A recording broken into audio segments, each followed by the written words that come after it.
مساء الفل عليكم. خلصت من شوية فيلم ذا بايك رايدرز، وهو فيلم جديد من بطولة أوستن باتلر وتوم هاردي وجودي كومر، وكنت مستنيه جدا لما شفت البوستر والأبطال. طيب هل هو يستحق المشاهدة؟ هقول لكم في ريفيو النهاردة.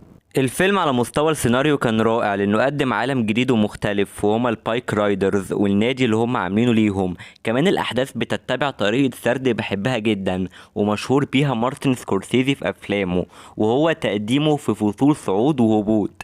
كمان كتابة الشخصيات كانت جيدة جدا، ويصاحب ده اداءات تمثيليه من افضل ما يمكن. اوستن باتلر واللي كل دور بيقدمه بيثبت فيه قدراته العظيمه، كذلك جودي كومر، وخصوصا انها الناريتور اللي بيحكي القصه، وعندها مشاهد مع اوستن باتلر عظيمه جدا. والاداء المفضل ليا هو توم هاردي واجمل ادواره في اخر السنتين مثلا. بشكل عام مثلث جبار، ومش هستغرب لو حد منهم اترشح للاوسكار. كمان عايز اشيد بالاخراج واهتمامه بتفاصيل الحقبة الزمنية زي الملابس والاكسسوارات والمكياج، وكمان التصوير في اماكن حيوية، وكمان استخدام المزيكا والاغاني المناسبة للوقت ده.